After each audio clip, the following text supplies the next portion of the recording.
네, 여러분 반갑습니다. 오늘은 제가 오늘 조금 전에 머니투데이에서 생방송으로 말씀해 드렸던 종목 셀바스 AI 좀 더 생방송이다 보니까 자세하게 설명을 못 드린 것도 있어서 조금 부가적인 내용 설명드리면서 자세하게 설명드리는 시간 갖도록 하겠습니다.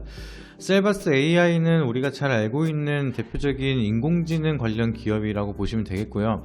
소프트웨어를 개발하면서 여러가지 인공지능에 들어가는 기술들을 개발을 하고 공급을 하고 있는 기업이다, 이렇게 보시면 되겠습니다. 그래서 최근에 GPT 열풍이 나타나기 시작을 하면서 엄청난 거래량을 동반하고 엄청난 역사적인 고점을 달성을 하는 그런 모습을 보여주고 있는데, 그리고 나서 주가가 차익 매물이 나타나기 시작을 하다가 주가가 많은 상승이 나타나기 시작을 하면서 거기에 대규모 유상증자가 진행이 되고 주가는 크게 개파락으로 시작을 해서 지금까지도 서서히 빠지고 있는 모습이 보여지고 있습니다.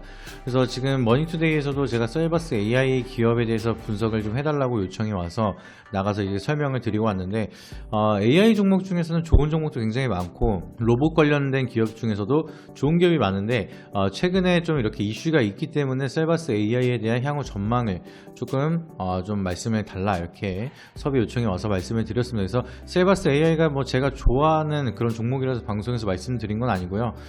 좀 요청이 통해서 이번에 유상증자가 진행이 되고 있는데 이게 안 좋은 영향으로 이어지는 이유에 대해서 우리가 분석을 해보면은 갖고 계신 분들이나 투자를 좀 고려하고 계신 분들이 조금 참고가 되시기를 바라도록 하겠습니다. 셀바스 AI는 이번에 대규모 유상증자를 진행을 하면서 약 400만 주 정도 신주 발행을 할 예정이고요.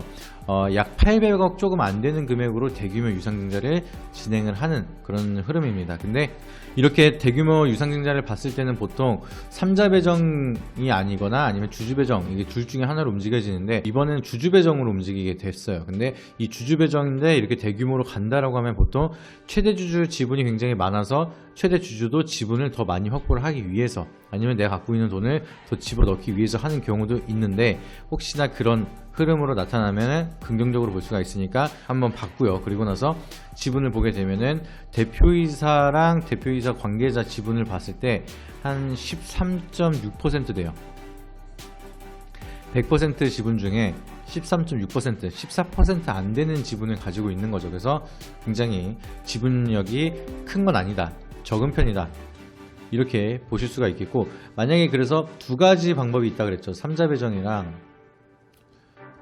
주주 배정이랑, 이게 두 가지 방법이 있다 말씀을 드렸는데, 3자 배정 같은 경우에는 유상증자를 받을 사람을 정해놓고 증자를 하는 방식이고요. 주주 배정은 이 기업을 보유하고 있는 주주들한테 배정을 해서 유상증자를 진행을 하는 겁니다. 근데 3자 배정으로 했을 때는 보통 기업과 기업 간의 투자에 대한 유치를 보여주는 경우가 많기 때문에 좀 호재로 보는 경우도 많아요. 근데 이번 같은 경우에는 아까 400만 주 정도 신주 발행을 한다고 했죠. 근데 최대 주주가 보유하고 있는 13.6%가 306만 주예요. 그러니까 이거를 하나의 집단이 모두 다 신주를 발행을 받게 된다라고 하면은 최대 주주보다 지분이 더 높아져 버리는 사태가 나타날 수밖에 없는 거죠.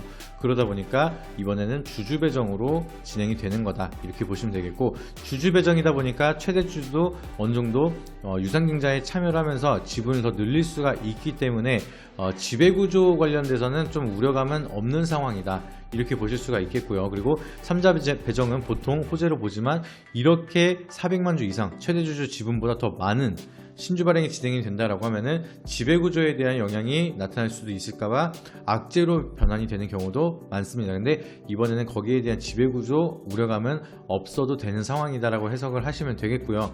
다만 주주 배정인데 800억이라는 금액을 크게 한 만큼 투자 심리라든지 이 기업의 신규 매수로 들어왔던 사람들한테는 굉장히 안 좋은 영향이 나타날 수가 있기 때문에 좀 패닉셀이 같이 이어지고 있는 상황이다, 이렇게 보실 수가 있겠습니다. 그리고 셀바스 AI가 보통 기업이 뭐 100억, 200억, 800억, 1000억 이런 금액에 대한 투자를 받는 거는 뭐 그렇게 엄청난 이슈다, 이렇게 생각할 정도는 아닌데, 셀바스 AI가 800억이라는 규모가 왜 이렇게 큰 규모인지 여기에 대해서 이해하기 쉽게 설명을 드리면은, 800억이라는 금액을 투자를 했을 때 이 셀바스 AI가 이 투자금의 원금을 회수하는 데에 대한 시간을 우리가 대략적으로 생각을 해볼게요.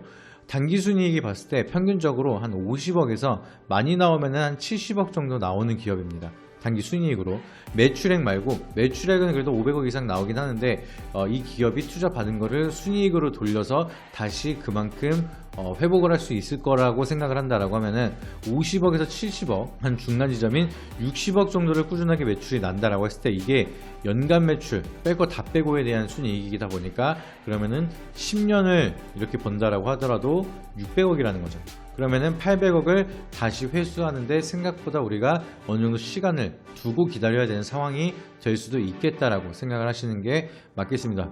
왜냐면은 이제 AI라든지 로봇이라든지 여기에는 연구 개발이 계속해서 진행이 되고 있는 상황이고 아직까지는 본격적인 상용화가 되었다라고 우리는 말하기는 어려운 상황이기 때문에 테슬라 같은 경우에도 모델 3로 대중화가 나타나기 시작을 하고 상용화가 본격적으로 되기 시작을 할 때 주가가 엄청나게 크게 반등을 했던 것처럼 우리나라도 마찬가지로 좀 더 점유율이라든지 상용화가 좀 더 높아져야 되는 상황에 본격적인 매출과 연계가 되기 시작을 하면서 큰 시세가 이제 나올 수가 있다. 이거를 기억을 하시면 될 것 같습니다. 그래서 지금 투자금 규모 대비해서 벌어들이는 수입을 봤을 때는 시간이 필요한 상황이다.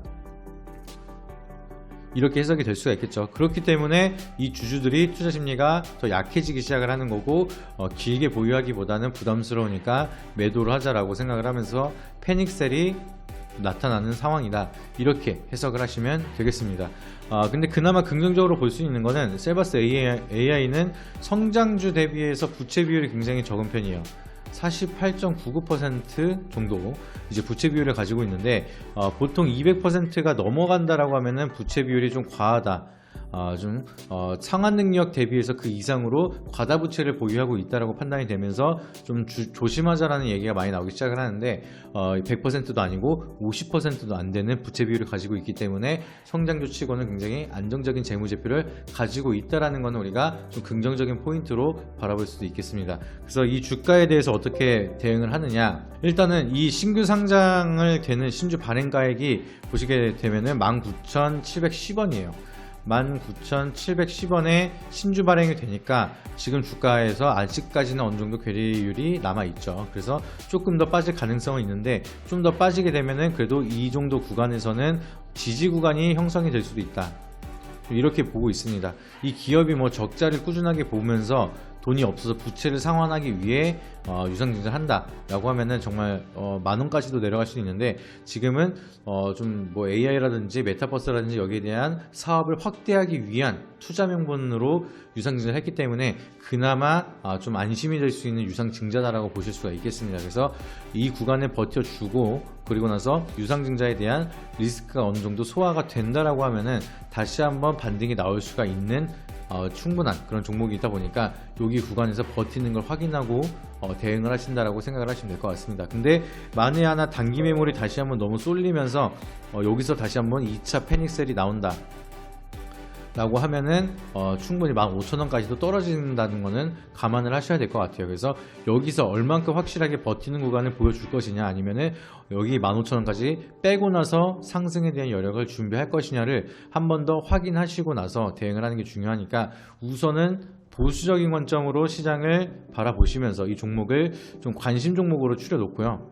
당장 매수를 하시기보다는 이 향후 전망에 대해서 주가 움직임이 좀 잘 버텨지는지 그거를 먼저 체크를 하고 나서 거래량이 들어오기 시작을 하면서 악재가 해소되고 투자 심리가 회복이 되는 거래량이 나타나기 시작을 할 때 이렇게 거래량이 잘 매집이 끝나고 나서 이렇게 증가를 하는 추이가 이어진다라고 하면은 그때는 또 다시 한번 2차 파동이 나올 수가 있으니까 그때를 좀 공략을 한다라고 생각을 하시고 관심 종목으로 체크를 해 두시면 될 것 같습니다. 근데 보유자들이 여기서 추격 매수를 하신 분들은 크게 물려서 지금 어떻게 대응할지 고민하시는 분들도 계신데 이 구간 신주 발행가액 이상 더 많이 한 19,000원을 깨고 떨어진다라고 하면은 오랜 시간이 걸릴 수도 있으니까 손절을 하시거나 아니면은 추가 매수할 준비를 하셔서 좀 더 평단 관리를 하는 준비를 해 나가시면 되겠고요.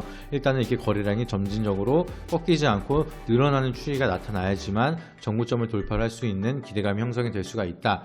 이거를 기억을 하시면 되겠습니다. 다만 AI라든지 로봇 쪽에는 이슈가 끊임없이 이어지고 있고 이번 2023년도를 기점으로 메가 트렌드가 되고 있는 산업이다 보니까 너무 큰 걱정은 하지 마시고 그래도 시간을 투자한다라고 하면 그래도 우리가 우리가 충분히 기회는 나타날 수가 있다는 것을 기억을 하시면 좋을 것 같습니다. 그래서 향후 전망이라든지 뭐 대응하는 거에 대해서 더 궁금하시거나 어렵다라고 생각하시는 분들 계시면은 영상 상세 보기 누르시면은 오픈방 입장 링크 방법도 있고요. 텔레그램이나 네이버 카페로 입장하시는 방법도 있으니까 오셔서 많은 인사이트 받아보시고 정보 얻어 가시기를 바라도록 하겠습니다. 오늘 영상도 도움이 되셨다라고 하시면은 구독과 좋아요, 알림 설정까지 잊지 마시고 한 번씩 부탁드리도록 하겠습니다. 네, 이상입니다.